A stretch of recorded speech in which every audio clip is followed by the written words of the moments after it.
Hello, everyone. Welcome to today's webinar, Connecting the Continents, Connecting the Cultures, a conversation with Lucia Brawley, co-founder and chief creative officer of AMP Global Technologies. I am so pleased for Accelerate Yale to host yet another international webinar for all of us. Our guest today is in Mauritius, the island nation off the coast of East Africa. So that's why we are doing this webinar right now at noon Eastern, which is 8 o'clock in Mauritius. So I just like to think that Yale alumni are everywhere, all over the globe, which we are. Okay, so thank you very much for joining us. My name is Wendy Maldonado D'Amico. I am Yale College class of 1993, and I am a director of Accelerate Yale and Yale Angels. Accelerate Yale is a global community of diverse alumni and friends of Yale, engaged in innovation, tech, and entrepreneurship.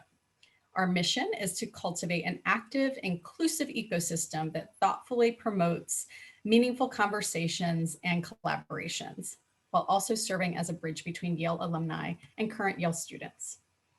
So today, we are being recorded, and all of you as participants are muted. We're going to spend about an hour today with Lucia, and I will reserve about 20-25 minutes at the end for any live questions from you. So if you do have a question, I would prefer that you submit it via the little Q&A box at the bottom part of your screen. So without further ado, let me introduce Lucia. So Lucia is a 2002 graduate of the Yale School of Drama, and she is a co-founder of AMP Global Technologies, a technology-driven 21st century media enterprise that turns culture into currency for those who set the trends through the Take Back the Mic content platform. She is the writer and executive producer of The Mic Africa, which recently won both a gold and silver Telly Award. That's literally hot off the presses, opposite companies like HBO, Disney, Netflix, Al Jazeera, and Electronic Arts. Super impressive. The Mic Africa generated over 500 million media impressions in its inaugural 2020 season and reached viewers in 128 countries. She also was a producer on two-time Interactive Emmy finalist Take Back the Mic, The World of Hip Hop. She was a political organizer for the Obama presidential campaigns, growing a team of 4 volunteers into 2,000 members and helping candidate Obama win in California's 33rd congressional district by the largest margin in that state's primary. She is a regular contributor to national outlets, including CNN.com and the Huffington Post, and earned a place on CNN.com's most popular op-eds of 2018. She has performed as an actress. Hold on just a second, I just lost my place, sorry you guys. She has performed as an actress in New York, Los Angeles, and Europe, alongside actresses like Viola Davis and Angela Bassett, for world-class directors, including Oliver Stone and Barry Levinson. Lucia is a graduate of Harvard College with a degree in fine arts and acting from the Yale School of Drama. Lucia, welcome, welcome. We're so thrilled to have you here today. And I also just want to give a little shout out to my friend, Regina Bain, who introduced me to Lucia. So Regina, if you're out there, thank you. Regina is a Yale College class of 98 and Yale School of Drama, I think 01. The year before Lucia, but Regina introduced me to Lucia, and of course I was immediately enchanted. So anyway, welcome, Lucia.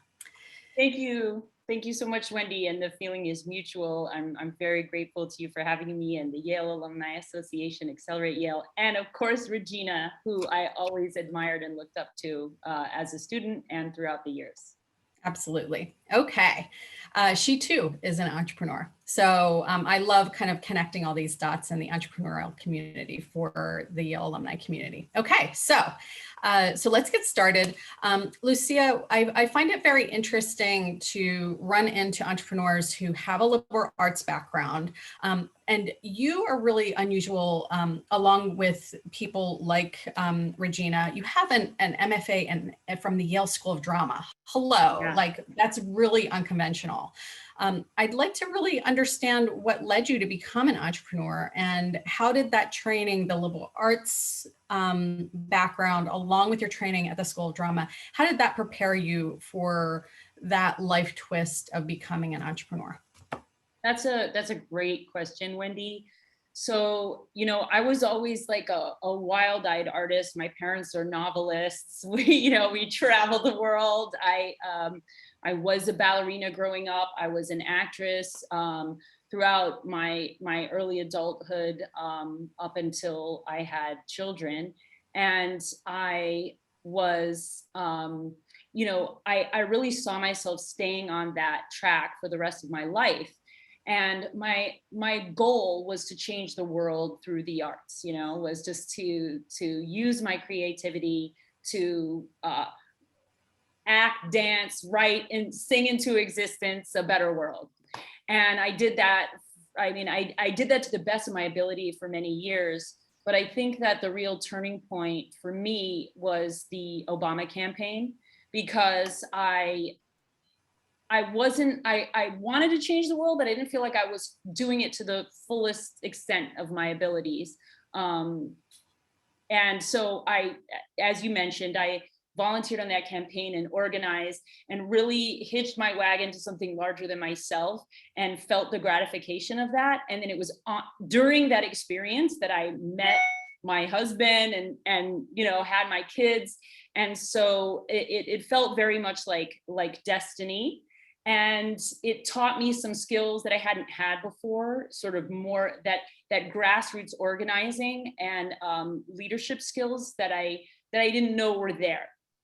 And then, so when I met my husband, he had all these ideas about how he had been a musician, but he's always been a visionary. And so he had these ideas about how we could bring together culture and technology to basically crowdsource content promotion and reward fans for their role in the value chain between the content and the consumer, and kind of take out the middleman a little bit. And I thought that was really cool. And I saw how my background, both in entertainment and in grassroots organizing, could come together to help press fast forward on movement building around great content and great creators and the best fans out there.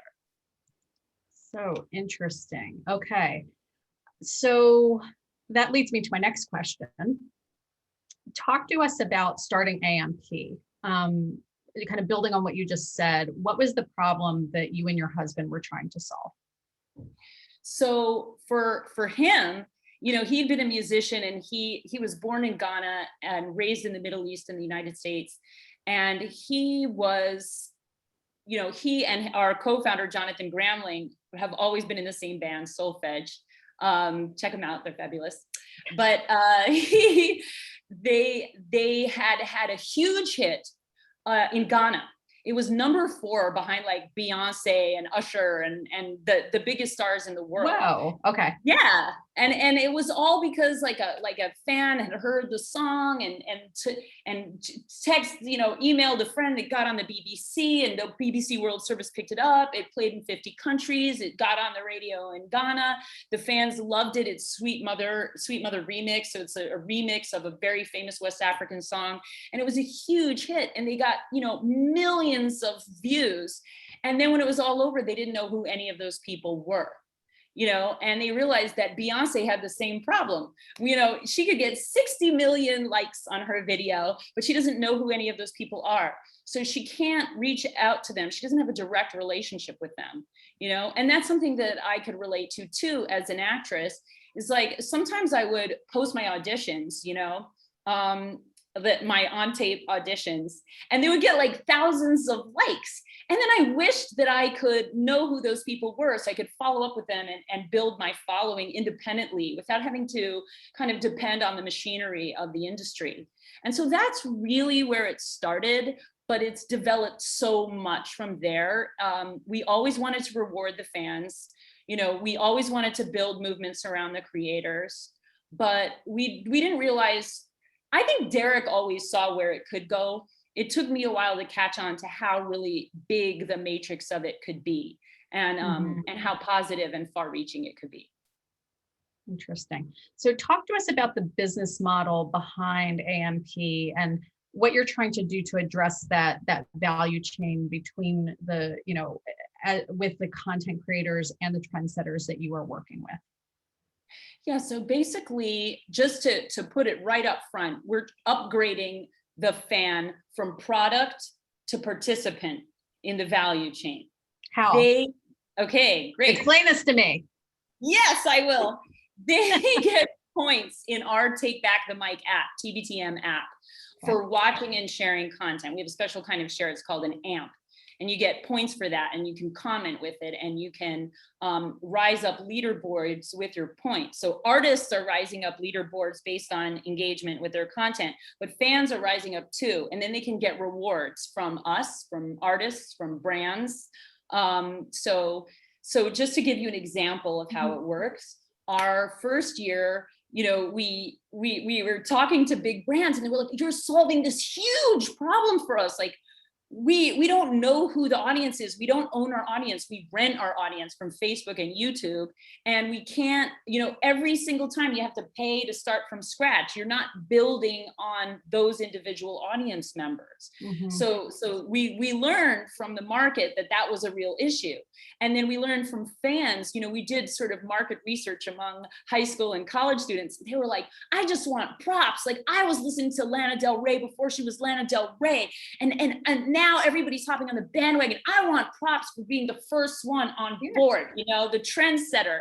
And we thought about that, like, who are those first 3 girls on YouTube that made Justin Bieber, you know, catch the eye of Scooter Braun and Usher? You know, it was the girls first, right? Yeah. So we were thinking about that stuff. And then also talent discovery, like the record labels were like, you know, how do we find these emerging talents? So these were all things we felt like we could address. But none of the big brands would take a chance on a little startup like us. So we decided to bootstrap and, you know, Indiegogo our own show. We used our background in entertainment, and we created a show called Take Back the Mic, the World Cup of Hip Hop, that basically enabled fans to watch, to curate the show. So artists uploaded their songs and videos onto our platform. Fans watched and shared. The artists got points and rose up the leaderboard. So did the fans. The top 3 artists from each country. The first year was Jamaica, Colombia, and Brazil. The second year we added Mexico and Dominican Republic. And they chose which 3 artists from each country would be on the show. So we went with our little Indiegogo, you know, crowdfunding money, and my husband and his sister and the cameraman went to, you know, the favelas and the barrios and the shanty towns of Kingston, Jamaica, and Aranjuez, Medellin, Colombia, and, you know, Rio, and we didn't have the return tickets. Like, that's how bootstrapped it was. Oh my God, I have like goosebumps just hearing this. Okay, go on. So I was at home with 2 babies, like raising money on the computer like crazy. I reached out to everybody I ever met in my life, and basically to get the money to get them home. Well, 6 months later, we got our first Emmy nod for Outstanding Interactive Program opposite Taylor Swift. And Taylor Swift won, but it was an honor just to be, you know, included in that. And then the second year, we got another Emmy nod opposite Facebook, and Facebook won. But it was like the industry started to be like, who is this little startup that keeps getting these Emmy nods opposite these behemoths? And so we ended up getting partnership with ITV and doing stuff with Apple and Pepsi and SeaWorld. And it was a turning point for us. And then we decided to turn our attention to Africa, which sort of leads us to today. Interesting. So talk to us about that transition to Africa, because, you know, I'm going into this thinking, okay, this is, you know, you're both, you both have international roots, obviously, but what made and you're looking for talent in all of these emerging economies. What made you choose Africa? So, like I mentioned, my husband was born in Ghana. So that was, we were already paying attention to the continent, but we also felt like there were a few things going on. I would say like carrots and sticks, right? Okay. So one is that Africa is a continent with 1.3 billion people, average age like 19.7. Okay. Like an incredible untapped youth market. Mm-hmm. And so we felt, and with, the birthplace of culture, Yep. undeniably great music and dancing and art and fashion, okay, that has inspired the rest of the world, in all the diaspora music that everybody loves, from hip hop to jazz to blues to rock to samba to salsa to merengue, whatever you want, it all comes, from Africa. And so we were like, but nobody's really harnessing and capturing that market and that culture and that vibrancy. And we want to be part of really transforming brand Africa in the minds of the world, and helping to uplift and highlight all of the artistry and innovation that is happening on the continent. Very cool. Mauritius? How'd you end up in Mauritius? So here we are. We've decided we're going to relocate. We're like, we're going to start in Africa. We're going to expand to Asia. It was like Goldilocks. We're like, South Africa is awesome and it's affordable, but it's a little dangerous. And we got kids, and Singapore is beautiful and nice and safe, but it's very expensive. When you have a startup, you got to be lean. So we were like, I researched what was the safest country in Africa, and it was like Mauritius and Botswana. Ghana was on there too, but Mauritius has a high, hi Ed Brawley, how are you? Mauritius has a high sort of development index, so that it's like the lights don't go out that much. The infrastructure is kind of there. It's a kind of a bit of a thriving, up and coming place. It's very beautiful, it's affordable, and it's in the, people say, you're in the middle of nowhere. Hi, Nancy. But it's in the middle of everything, it's between Africa and Asia and Dubai. And I mean, actually, you're really kind of close to everything. Australia, I mean, you can get everywhere from here pretty easily. Mm-hmm. And so we came for a visit and we never left.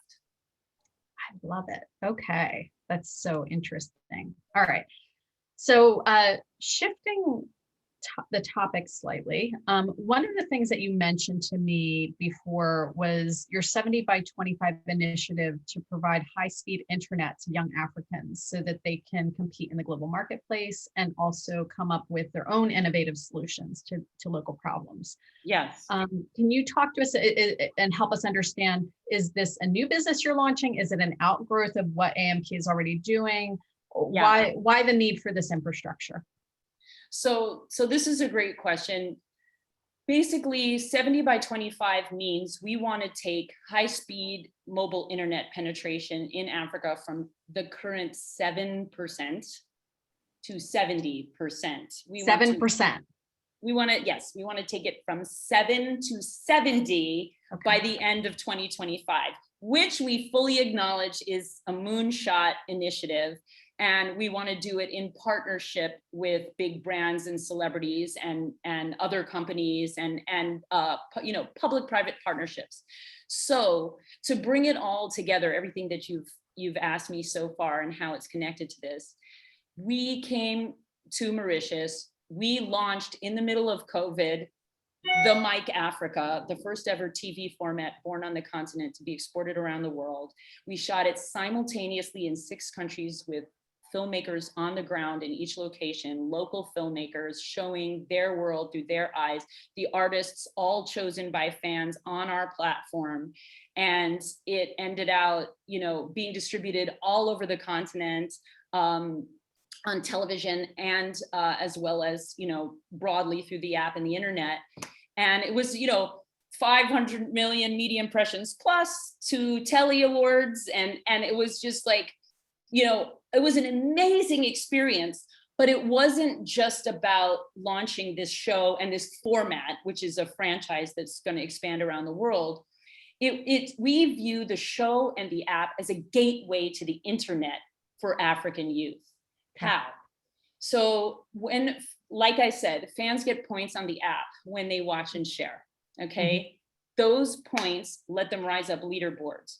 But what we're doing is rewarding them with mobile data, so they can stay on the internet longer and buy the things they want and need and learn the things they need to know and have the tools and resources to create and promote their work. And so that's the idea behind 70 by 25. You hook them with the content, you get them in the app, and then you reward them with mobile data so they can stay on the internet longer to do all the things their peers are already doing around the world, so they can compete in the global marketplace and create innovative solutions to the problems that face their communities. So that, and I don't think I answered your question about the business model exactly, right? So the business model, we get revenue from sponsorship of the content, as well as platform ad revenue, enterprise analytics, which we will be able to provide when we have more data points, from more users, because we've just done our beta launch with the first season, but the real launch is this year as we start to expand to more countries in Africa and more continents. And then we also, our big vision is to create a studio in Mauritius that brings together the best creators from Hollywood, Nollywood, and Bollywood to create content that inspires and rewards fans. It's like, Emmy caliber content with the interactivity of social media. And the whole time you're rewarding fans. So like in our first season, web only series that we got the Emmy nod for, the top 3 fans were 3 teenage girls from Aranjuez, Medellin, Colombia, where Pablo Escobar used to recruit his assassins. And like they got their first trip out of the country, accompanied by dad, to come to Miami and dance on the stage with their favorite band. This year, when we did the Africa show, which was the first time we did it for full scale TV, our winner is this amazing artist, Feko, whose birthday it is today. Happy birthday, Feko, who is from Nigeria. He won the grand prize and a trip to Rwanda. The top fan won a trip to Rwanda. The top fans from Nigeria get mobile data from our Nigerian sponsors. The top filmmaker, Chichi Nwoko, an amazing woman from Nigeria. She got a big prize, a monetary prize too. And she, the telly is hers too. So it's just amazing to be able to see what we're building. And we're so excited for the future of what we can launch here. And basically at the end of this year, in November, we're gonna do a festival, semi-virtual festival that you could consider like the South by Southwest of the global South, that brings together artists and innovators from around the world. So the title of our webinar today is Connecting the Continents, Connecting the Culture. That started because the sort of tagline for 70 by 25 is connecting the continent, connecting the culture. This continent of Africa, getting them connected and wired to the internet, and the linchpin is culture. But we're expanding that to the world with the festival and the Mike franchise and our other content assets that we're building out for our studio, TBTM Studios.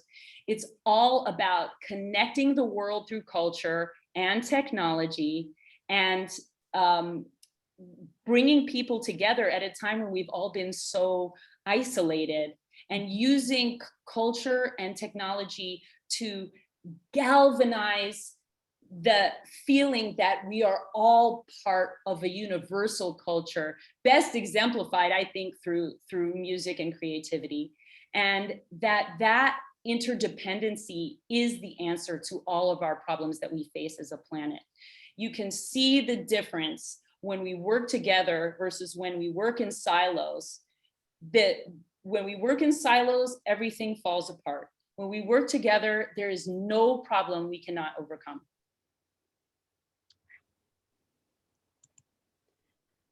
All right, I'm just absorbing that. Okay. So this is really, I mean, it's inspiring. It's incredibly ambitious. Any ambitious vision, any ambitious enterprise needs capital. You need to raise that money. So let's talk about fundraising. You obviously need, you bootstrapped to get started, and you're growing, which is fabulous. But in order to keep growing, you need to add, capital to your business. And I understand that you are raising your seed round.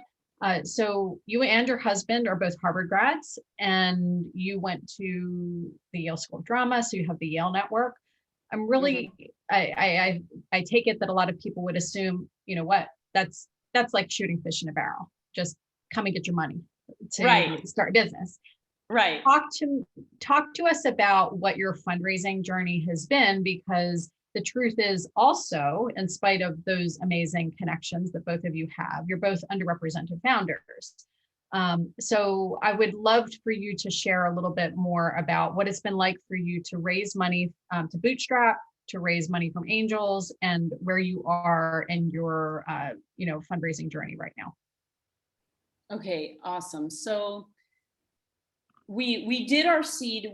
We're actually in like a pre-series A right now, but the seed took forever. Okay, so How long is forever? A couple years. Yeah. Okay. Yeah. Just I want people to be realistic about things, right? No, and that's exactly right. Yeah. Okay.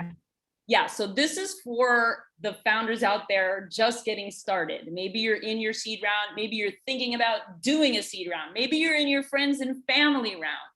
But not everybody who went to Harvard and Yale comes from a wealthy family. So we don't all have that friends and family capital to start with. Exactly. And then there's also the matter of bias in the industry. I don't think I'm, shattering anybody's belief system if I tell you that the statistic is 0.4% of funding in Silicon Valley goes to Black founders, and I think it went up last year to 0.67, but it is still 99%, 99.33%, to mostly white men.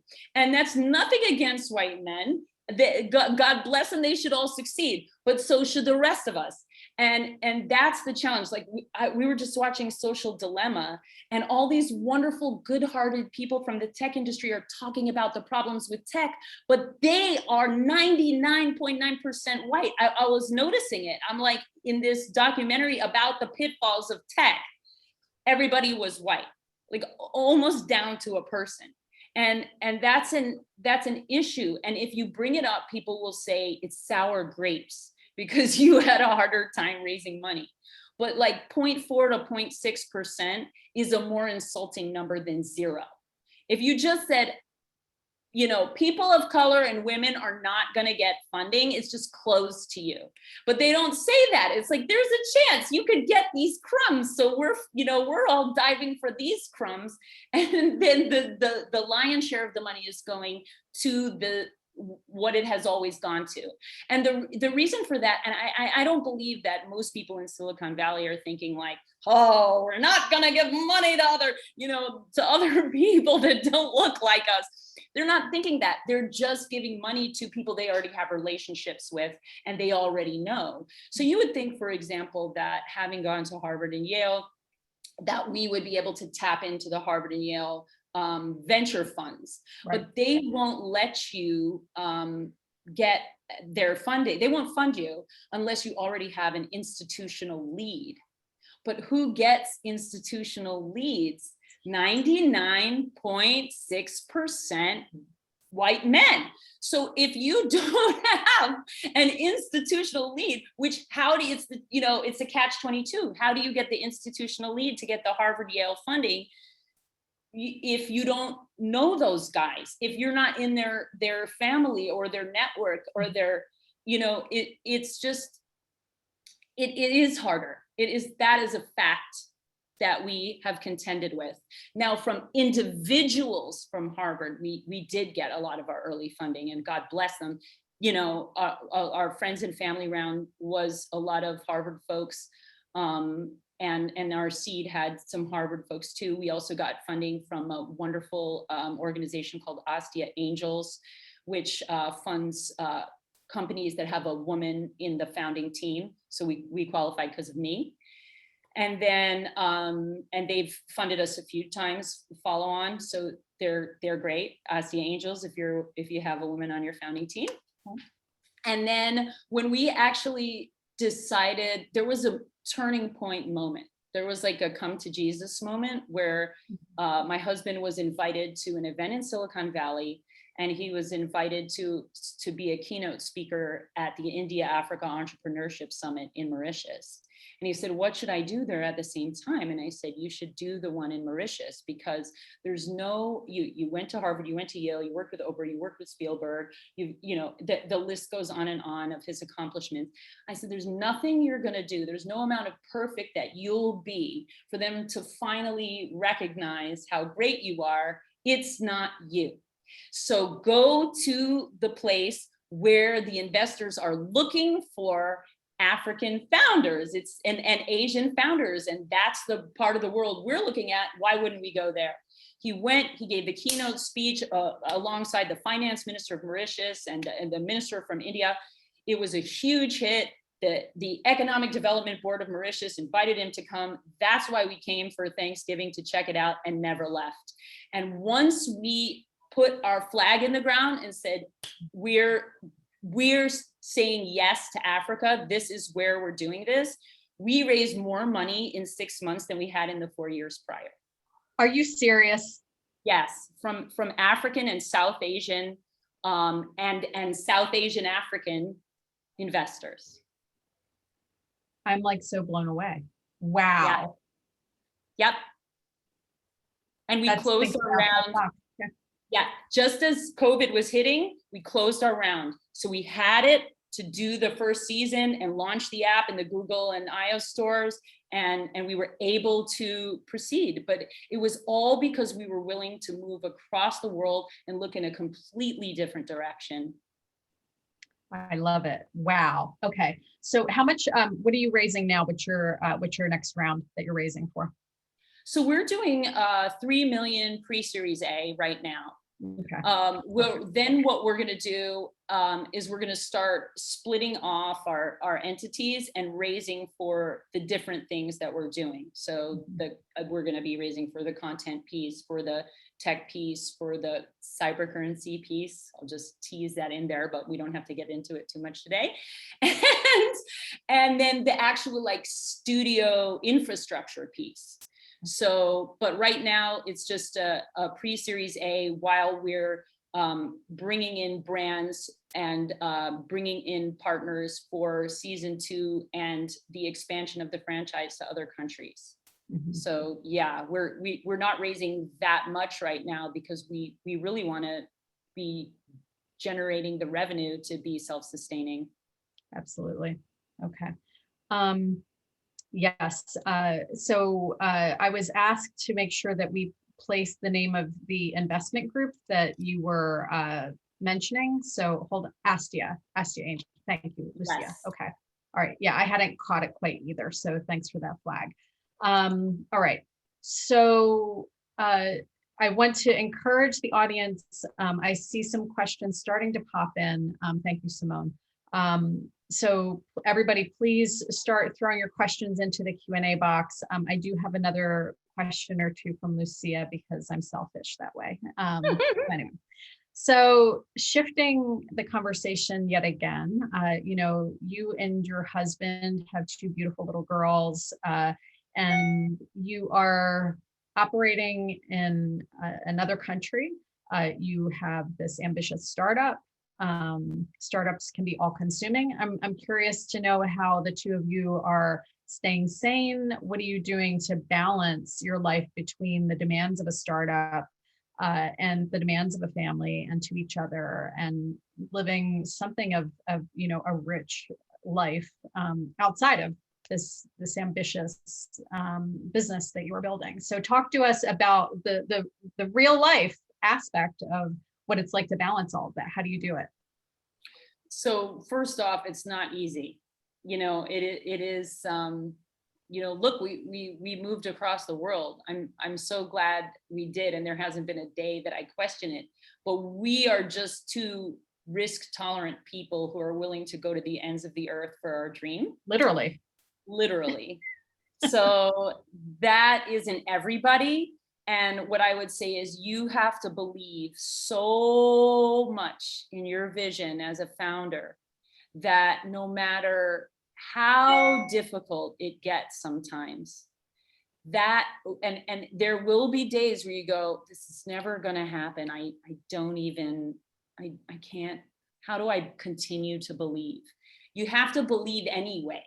You just have to keep putting one foot in front of the other and just keep going, just keep believing, even when everything seems impossible. Keep believing, because I'm telling you, when you do, when you push through that, and it takes longer sometimes than you think it should. You think, how am I still here? You keep going, because if you're that committed, one, you're able to rally people behind you. And it's because we've been able to rally an amazing team of people and amazing advisors and amazing investors that we've been able to punch above our weight, surmount the obstacles, do the impossible. Mm-hmm. And you just, the only way to do that is believe enough that other people start believing too. They jump on because they can feel your passion and it's infectious, and they see your vision with you.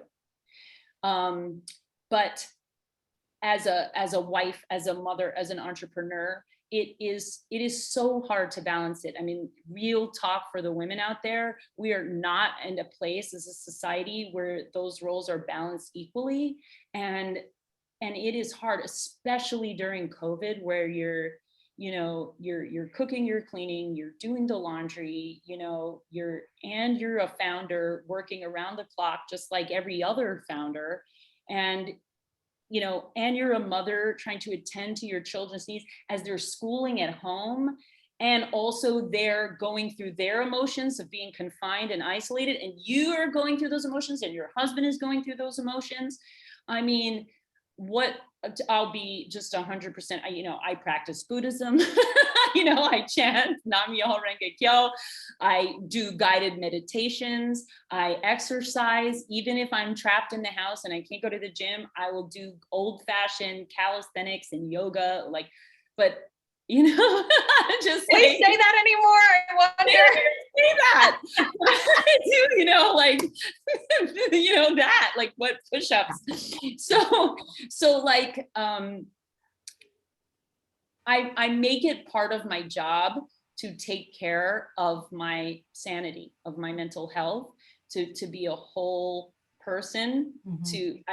It is absolutely a part of my job, and it's actually maybe the first part of my job, because I have to be okay in order to be successful in the company, be successful as a mother, and be successful as a wife.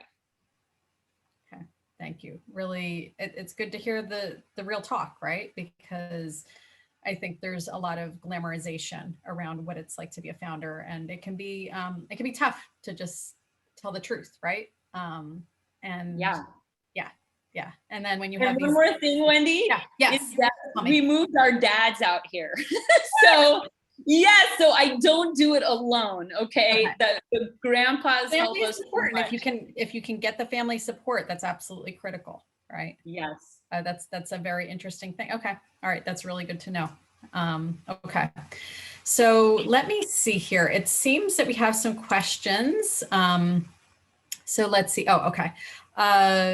So there's another question about the business model. So you may just want to review that again. People might like to hear that explained again. So so a couple questions. What is your business model? Can you just review that once again, Lucia? And then Desiree wants to learn more about the diversity of your team. Absolutely. So first, business model, we make money from sponsorship of content, platform revenue, including, starting with ads, and we're going to build from there with transaction fees and different platform revenues, and then enterprise analytics. So we can provide that's the driving force of what we do, is to provide insight, X-ray vision into who's watching and why. You can't get that anywhere else in the business. There isn't, YouTube and Facebook aren't going to give it to you. Netflix and Amazon aren't going to give it to you. They do great at what they do, but what we can do is provide content creators with a direct relationship and understanding of their audience. So the enterprise analytics is ultimately going to be our biggest revenue generator, but for now it's the sponsorship and ads. But the understanding of the audience is where this is really going. But as I mentioned before, we upgrade the fan from product to participant by rewarding them for their role in this value chain. Their data isn't something that we're taking from them and selling to somebody else. We're buying it from them by rewarding them for their engagement. And they can opt in or out of any campaign. They can choose to share their data or not share their data. If they choose not to, they won't get the rewards. If they choose to, they will get the rewards. So it's a more equitable system for the end user. And then the diversity of our team, Desiree, hello, is that we are from all over the world. So we have, like I said, our CEO and founder, Derek, is from Ghana. Our other co-founder, Esteban Robles Luna, is from Argentina, and our whole tech team is in Argentina. Oh, interesting. Okay. Yes. I thought maybe you would be tapping tech talent in Africa, but Argentina is your tech hub. That's where we started. Okay. And so, yeah, we're continuing there. We will expand to other regions eventually, but our tech team is in Argentina and they're amazing. Google, LinkedIn alums, who went back home to Argentina. And we have African-American co-founder, Jonathan Gramling. We have African and African-American, Indian, Swiss. We have the people, our company is so diverse, not just racially. And if I'm Italian, Mexican, and Irish, I know you're Italian, Mexican, and Norwegian, so we're like sisters. But and we're also, it's very female. I'm one of 4 founder, of the founding team, and I'm the only woman on the founding team. But which is 2 Latin, 2 Black.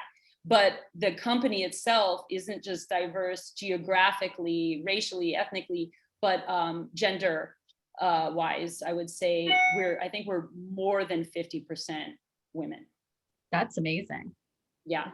Just because I've worked in a lot of male dominated environments, and it's nothing against those types of environments, but it can be very unusual to find a greater gender tilt toward a female dominated environment, especially in tech, right? So yes, shout out to all the women who worked in an environment where there was no ladies' room. I've been there, but not in our company. There are, first of all, we're distributed, so most of us work at home, but there's also, which I think is also friendly to women because your schedule is more flexible.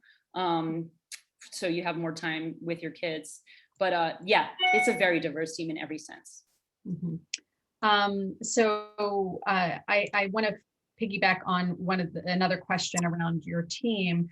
How do you select the team you work with, and are you hiring? And this actually is piggybacking on my thought processes too.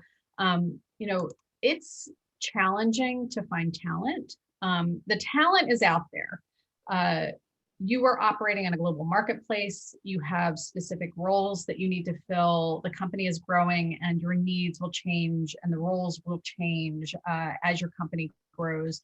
How have you gone about that hiring process? to find the amazing people that you have on your team. How have you literally, found, how did you find these amazing people? What are the tips that you would have for everybody who's watching who needs to build a high performing, talented team? So we've been three of four of us went to Harvard. That's just the truth. We just went to Harvard together, so we know each other. Mm-hmm. Then Esteban Robles Luna, the fourth co-founder, we met through a friend in Miami who was like, we went through so many potential CTOs, and somebody was like, I wanted to do a startup, but I couldn't do it. And this is my guy. And we were like, oh my God, we lucked out. Okay. So that was our co-founding team. And then he brought the tech team from Argentina. He brought his own crew. And then, but the way that we built from there, we've never done like recruiting. We've been so fortunate in that one of our little secret tips that I could share with founders, we built an incredible team of advisors and investor/advisors who basically became like a farm team. So they would do, fundraising and business development for us, introductions,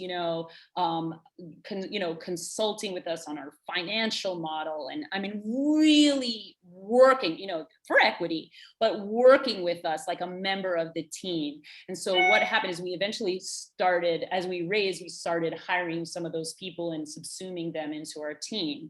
And yeah, so I would definitely give that has been a super secret sauce for us that I would advise any startup to do. And then a lot of it is just like the passion and dynamism of what we do and the good fortune of doing content. So we're like an advertisement for ourselves. So then people go, oh, that's really cool. I want to be a part of what you're doing.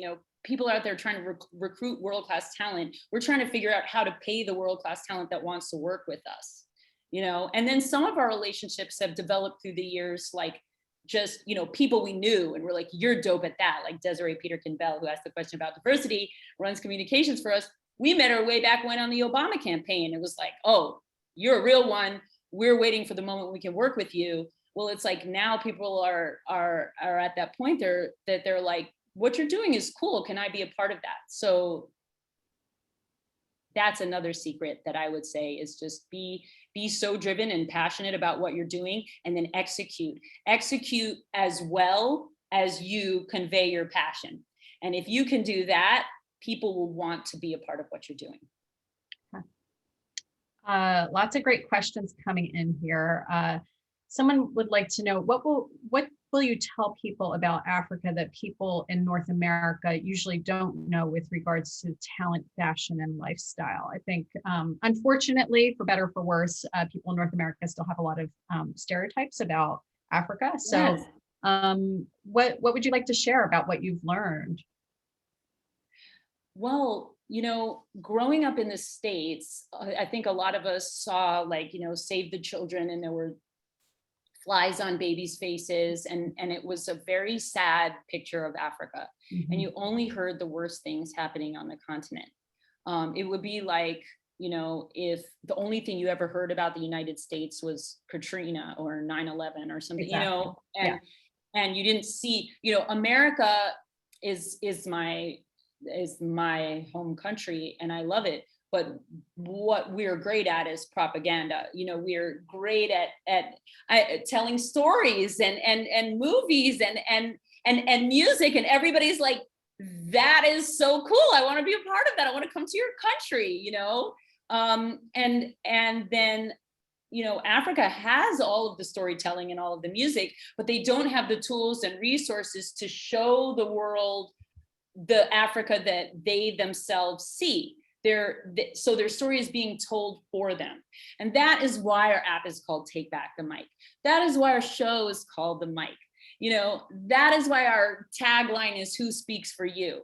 Because it's an opportunity for Africans to tell their own stories from their own point of view and to highlight and uplift all of the beauty and innovation and talent and creativity that is happening on the continent, it's like an incredible time to be here. There's so much cool stuff going on. I mean, Mauritius, Rwanda, Ghana, Nigeria, Botswana, I don't care. Egypt, there's so much cool stuff going on around the continent. And we want to be at the vanguard of showing the world what that is. And if you watch our show, and I'll write it in the little comment section. Yes. Yeah, if you watch our show at www.takebackthemic.com, you'll see what I mean, because you'll see Africa the way you've never seen it before. You will see it through the eyes of people on the ground in all its beauty and glory, and you'll learn things you never knew. And you'll want to, if you haven't been here yet, you will want to come here. And it is anything but a sad story. It is a story full of hope, and the future here is bright. Love it, love it. I've only been to East Africa, so I have been to Ethiopia, Kenya, and Tanzania. Really want to get to West Africa. Would love to get, up to North Africa. Would love to get to Mauritius. I'm going to invite myself. On down. Yeah, just so much. Kenya, Ethiopia, and Tanzania, I have to shout them out too, because there's some people probably watching this right now who'll be mad at me if I don't. They're popping too. Yeah. Amazing countries. And each of those three countries were so different, so distinct. I mean, the idea that people have of the continent being this, like, I don't know, this place with one culture or one type of person is so ridiculous because it's so rich, right? So can't wait to get back and start traveling again. Very inspirational, Lucia. One of the questions, so quick question, can we find you on the App Store? Yes, Google or iOS. We're available. And if you go to that website that I put, takebackthemic.com, you can go get the download links there, but you can also look in the Google and iOS stores. And will we be looking for Take Back the Mic, or are we looking for AMP? Take Back the Mic. Take Back the Mic. Okay, cool. Yeah, all right. The AMP is the parent company, but the brand is Take Back the Mic. Got it. Okay, I just want to be clear about that, because I'm sure people are going to want to download that onto their phones to check it out. Okay, yeah. So another question, and we're starting to run out of time, but I'm going to squeeze in these questions anyway. What is your big dream for AMP Global and Take Back the Mic? To turn culture into currency. So to basically create uplifting and inspiring content that rewards the audience and with currency, and rewards creators with currency. So our own currency, and so basically create content that enables artists and fans to benefit from the trends that they set in a way that has never happened before. They've always been sort of like, creating, and then the artists were underpaid and the fans didn't get anything. The fans were sidelined, and who were those fans? Often they, the slang, the dance, the music, the clothes, it was all of those trends have been set by young people of color, and yet they were completely bypassed when it came time for the profits from that culture. Well, what we're doing is basically putting that back in the hands of fans and creators, but still enabling brands and celebrities to profit as well. And so everybody wins. And that's the whole idea behind it. Wow. Okay. All right. Thank you. As we're winding down here, let me just see here. I see a few more questions we haven't answered, but I did want to make sure I covered this. Are you hiring right now? So if you're, look me up on LinkedIn if you're looking for a job. I cannot promise you a job, but I can promise you'll be taken into consideration if we feel like you fit a role that needs filling. Okay. All right. Fair enough. I didn't mean to gloss over that question from before. Okay. Because I think you're inspiring a lot of people. And you're like, I want to work for her. Okay. So let's see here. John Noble, will you be working with online community college type of initiatives from a social economic development contribution perspective? So I'm not quite sure what that might mean. Do you have an idea of where John might be going with that? I can read between the lines. I mean, First of all, So we love college students. We recruit a lot out of the African Leadership University here in Mauritius. Shout out to Michael Moutier. And the online community college type, I don't know if you know Simone Nelson, who I see here, but yeah, so the California colleges, community college and state schools, Yep. Yeah, really empower a lot of young people who maybe are the first in their family to go to college. And hi, Sally. And I know they're Yale, and Simone and Sally are Yale. I love seeing all these like people giving you shout outs here. Okay. You have a lot of fans. All right. Yeah, I love them. So we want to support community college students. So either as, interns or, potential hires, but also for them to upload content that they create. And that content could be music, it could be film, but it could also be like their own TED Talk or their own cooking show, or their, it could be really whatever they want to upload it on the app. And let us know. We can help feature you and support and amplify you, and find ways to maybe do campaigns and contests around what you're doing to draw attention and help you win rewards and currency. Okay, excellent. And my last question, as we're like winding down here, is what advice would you give to aspiring founders or entrepreneurs or people who are, kind of getting up and running? What would you tell them? It's sort of like having a kid. We really look at our company as like another kid, and maybe our show is, another, so it's like having a kid. You should never do it because it's what seems like the thing to do, right? You shouldn't have a kid because society tells you to have a kid. You shouldn't start a company because that's the trend now, is that everybody is starting their own tech company. Don't do that. Like, look into your soul and find out what you really want to do and do that.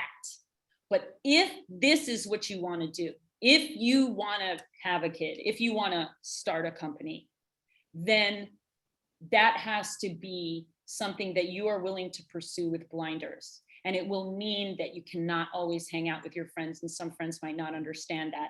And it will mean that you work around the clock and sometimes through holidays.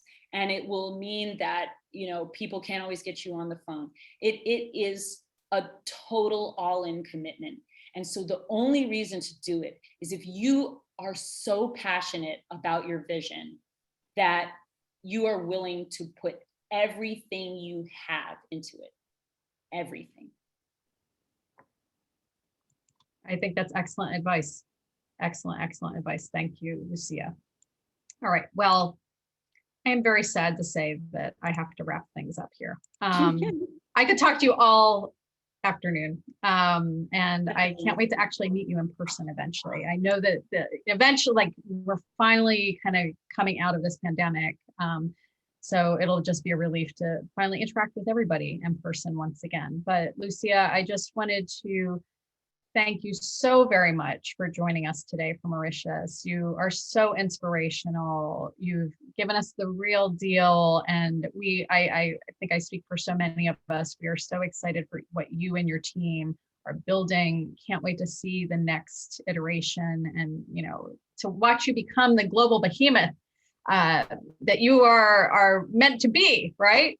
So I want to thank everybody who joined us today for your participation in the webinar, for chatting and your little shout outs to Lucia. And we'd also like to thank the Yale Alumni Association Shared Interest Groups for their help and continued sponsorship of Accelerate Yale's webinars. Thank you for the Zoom account. We couldn't do it without you. And I would like to just let everybody know that a recording of today's event will be available on our LinkedIn, Facebook page, and LinkedIn and Facebook pages, as well as our YouTube channel. We always upload all of our webinars to our YouTube channel, so be sure to subscribe to that. Accelerate Yale, very simple. And then I just wanted to give you guys a heads up. Our next event will be on July 14th at 8 p.m. Eastern with Jane Park of Toki. She is a Yale Law School grad, and her company is a sustainable gift wrap and gifting company. She is the former CEO and founder of the beauty company Julep, and that company she raised $50 million for and had a successful exit. So this is her second iteration. She'll be joining us from Seattle. We are also in the process of planning a virtual summer social with the Yale Entrepreneurial Society so that we can mix alumni and students. So please stay tuned. I don't have a date set for that quite yet, but that will be more interactive since we're still not quite at a point where we can do in-person events, but we're getting there. But it'll be a great way to hang out with the students as well as some other people in the Accelerate Yale community. So with that, it's a wrap here. Thank you, Lucia. You were fabulous. Thank you so much. Yes. Yes. Big hugs. And big hugs. Yes, big hugs. And have a great rest of your evening. And I will talk to everybody later. Thanks, everybody. And thank you, Wendy and Accelerate Yale. Take care. All right. Bye-bye.